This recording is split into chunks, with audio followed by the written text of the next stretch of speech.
Yeah, so you've been out for about 55 days now. Woo! Yeah, today's 55th day of my freedom, my release. Thank you, Jesus. Amen. Amen to that. So I just wanted to ask you, if we can rewind a little bit. What were your first emotions once you actually were walking out of the prison? After being incarcerated for so long and having to go through so many checkpoints to come out of there, almost as many as you got to go through to get in there. Just the reality of what was taking place was still kind of hard for me to grasp. It was almost like a dream, a dream come true, but a dream nonetheless, because it just didn't. It seemed surreal at the time. I wasn't going to believe it until I was actually away from the prison. Away from the bars, the gates, the high-powered, weapons that, hovered above. But 24/7. It was kind of hard to get those images out of my mind as we would, as I was preparing to leave that place after so many years. So it wasn't. It's just a lot of emotions. It's just really real. Just really happening. It's just another dream. And what about when you actually? You actually walked out of the facility and you saw my car, you saw us. Actually, I didn't even know that was your car. You didn't tell me what kind of car you guys were coming in. So I didn't even know. The officer walked me towards the car, and then when you got out of the car and I saw you, saw your emotion, and saw my wife. That was a very emotional time. But even still, I try to keep it inside because it was, still, so many times, you go through so many different peaks and valleys in there, so many disappointments, heartaches, you didn't want it to turn into a mirage on you, so, I just wanted to let's just get in the car and get away from here, before they change their minds. So, yeah, that's pretty much what I was thinking at the time. Yeah, I was excited. I was hoping that we were going to actually be able to be inside, and then when we got in there, then we can. Exactly, told us, they said, you can't have any phones, and I'm like, I wanted to record everything. Right. So I kind of was a disappointment, but I'm like, okay, whatever, let's just get my dad, I don't care, And then when we got to the car, Tracy was like, let's just record when they're walking out. They can't tell if you have your phone out or whatever. So that's what we did. We tried to put the phone up where the officer couldn't see it, so that we could record. So for me, I was excited. I remember seeing you. Looked like you were limping at first. I'm like, look at this old man coming out. Yeah, no, that's just my gait. So I remember just jumping out the car and just hugging you as if I were a little girl again, really. Yeah. And I'm thankful that your wife, she even allowed me to be the first one. It wasn't planned. It's just I jumped out first, basically. And I'm thankful that she allowed me to do that. Yeah, my wife she's very understanding when it comes to that. She knows who's been waiting for me the longest. So she understands, and she's very, very understanding and humble when it comes to that. That's good. So it was a blessing. I didn't even realize that she kind of taking the back seat, but she understood it. Yeah, and how was it? I guess going into. Well, actually, remember you got sick. Yeah, when we pulled over and ate at a little cafe that wasn't too far from the prison, and I think I ate too much steak and real meat, real eggs, orange juice, and hash browns, and things I had the privilege to be able to enjoy in over 3 decades. Yeah, my system wasn't ready for it. Kind of shocked. I should have eased into a nice home cooked meal, but I dived head first, like I'd been out here, enjoying these kind of delicacies all these years. But that wasn't a reality, and my body quickly let me know that. So, yeah. How many times did you throw up? At least 3. At least 3 that I can recall. I'm glad we had a baby in the car. You had some baby wipes and a baby's blanket. Yeah, we did. I think we threw something away. I think it was a baby's blanket. Yeah, baby's blanket. Pull over side of the freeway. And you didn't even have any clothes. What happened to all your clothes? clothes, you gotta remember the clothes that I did have, I left them on the inside. The guys that needed clothes, they needed them more than me. So we ended up shopping earlier than we thought, huh? After you threw up. Yeah, absolutely. The clothes I was wearing, had to be changed, definitely. How was it? I guess the first time you walked into a store. I mean, in my mind, I pictured, these kind of scenarios playing out before, but it was kind of strange, but at the same time, I felt like I was ready for it. I was ready for my reintegration back into society, but just trying to take it all in, soak it all in, and not become too emotional, too much in awe. I don't want to stand out too much. I don't want people to. You're always gonna feel like people, think. I'm saying that you're someone that just got out of prison, because in your mind, I mean, you're not thinking that you look normal, that you look and are conducting yourself the way a person normally would that's been in society all these years. So that was just something that I needed to get past psychologically, and I was able to. At least I feel as if I was able to do it.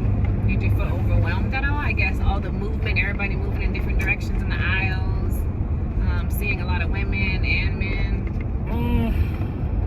There wasn't really paranoia, just maybe just a little bit of anxiety, just based on I'm out here. Yeah. This is I'm back in the real world. Things are moving fast. People are just coming and going, and uninhibited. So it was just different. It just felt good, to actually just be moving around without restraint. It was definitely like I said, it felt surreal. Yeah. How was it even picking out your clothes? Did you feel like you needed help, or? Oh, I definitely needed help picking out clothes. I didn't know what to get. Yeah. I didn't know what my style should be at my age. So my son-in-law, your husband Tracy, had to help me out with that, and he did. He helped me out with it. So I was able to give me some cool clothes right off the top. A couple of outfits. That helped out a bit. A childhood friend of mine picked me up a couple of days later. Took me shopping, got me a number of other things, shirts and pants and shoes. That's awesome. Yeah, that was a blessing. Yeah, how was it the first time going into the public restroom? You had mentioned some stuff before. Yeah, everything there is different. I mean, there's no turn knobs. You turn the knob, and water comes out, and regular towel dispenser hanging up. None of that. Go in there, everything is just different. How'd you figure it out? I had to ask some people in there. You did? Yeah. I mean, how do I turn the water on? What is this right here? Is this the soap? This the hand soap? They said, yeah. So I'm looking around for paper towels, and I'm wondering, how do I dry my hands? I'm just supposed to walk out, hair dry them or something? So I asked somebody that happened to be coming out one of the stalls, and explained to me that I needed to just put my hands up under the sink almost, and air came out and dried my hands, palm my hands. So yeah, it was different also. Yeah. It was different. Not different. Everything is simplified nowadays. At your fingertips almost like you're always using a computer out here. Did you expect all that? Oh no. Well, I mean, in your mind you think that everything is a certain way, but you still think some things are still the same way, that they would never get away from them. But you get out here and you realize that everything is modernized. So you have to learn and grow and evolve along with this technology. Otherwise, you're really gonna be left in the dust. You know what I mean? Especially if you're the kind of person who don't like to ask questions, like I was. You know what I'm saying? For the most part of most of my incarceration. Yeah. You like to blend in and try to appear as if, you know what I'm saying, you're the ultimate, convict. You know what I mean? You know your way around. You know the prison etiquette and so on and so forth. So you get back out here in the free world. You know what I mean? You've been antisocial for so many years. It's becoming pro-social. It's not something that just happens overnight. Yeah, so I guess moving forward, this being your 55th day, how does it feel now? I know you told me something about being anxious and going on walks or something to help with that? Every now and then I may feel a burst of energy, and I want to get out and just stretch my legs, get some fresh air. Because the transition house that I was blessed to be sent to affords us a lot of freedom, a lot of movement. So I'm able to pretty much move around almost at will. So that's a blessing, but it's also something that I didn't anticipate. Coming back into society, I'm grateful for the housing location because it's unfamiliar territory to me. So people don't know me, I don't know them, and it's just a process getting to know society, getting to know my family again, and just getting to know just how the world has evolved, and how much more I need to evolve to to be able to to live in this society the right way. So it's sometimes it feels a little bit overwhelming, but I just retreat. I just retreat back to my little man cave that I make for myself in my mind, and try and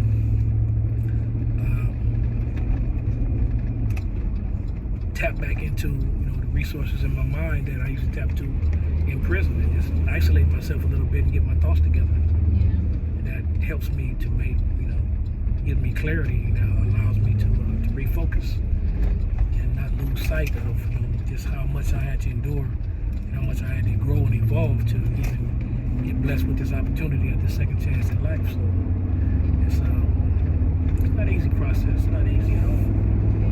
I was excited, I could say, that it was basically the first time you ever spent a birthday with me. When you got out a day before, on your sister's birthday, and then you got to spend my birthday with me, and I didn't even think that was going to happen, and I was trying to not be too anxious because I've been talking to my therapist about it, and let her know you're coming home and the possibility of you being able to spend my birthday with me. But one thing that she said is like, don't expect anything, don't put any expectations on it, just in case something doesn't happen, just let it flow. And so I'm a planner, I want to plan everything in my head, what's going to be like this, and I'm going to go get them, and we're going to hang out together. So I did put those expectations on you in my mind, and then you were telling me, I have to run around, I have to, look at some clothes before I go to the transition house, and I have to check in at this time, and I'm like, okay, but in my mind I was sad. And then my husband realized that. He said, what's wrong?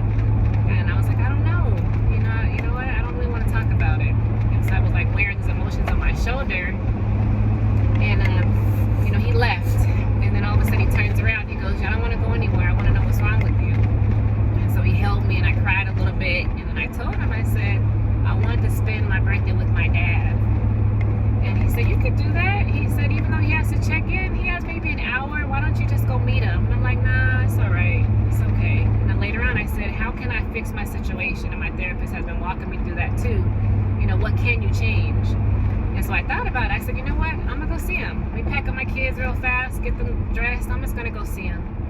And so I remember I pulled up to your halfway house before you did. And the administrator there, she goes, yeah, your dad can check in, he can leave right back out. I'm like, what? And my jaw just dropped. And I'm like, okay, I'm not going to tell my dad that, you tell him, because I was excited already knowing that I was going to be able to leave the facility with you and actually go do something.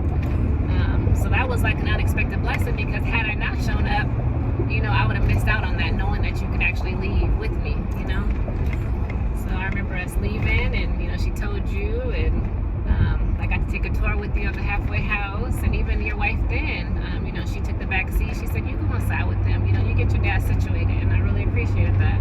So I got to go upstairs, see your room and your roommates. And then we left, and we got to go out to eat, even though it was something small. It was the fact that you were here. Yeah, live and in the flesh, being able to spend that special day with me for the first time in 33 years? Yeah, my incarceration began 2 weeks prior to your first birthday. So, and 2 days before my first Christmas. 2 days before your first Christmas, So that was a blessing. God made a way, paved the way after so many years. He didn't allow the relationship to completely crumble. The physical separation, but never the emotional, the spiritual, or the psychological. So, yes, that was a blessing to be able to actually spend that day with you. Your 31st birthday. Yeah, it was. I'm grateful. I'll never forget it. Well, we're almost here now. We're gonna go volunteer at the church. Yes. It's all about service at this point. You can't just take your blessing and just put it in your pocket and forget about it. You gotta remember. I'm saying all those who've been praying for you your time of hardship, and come out and lend a helping hand when you can. That's what it's about. Helping out, service. Yes, I look forward to it.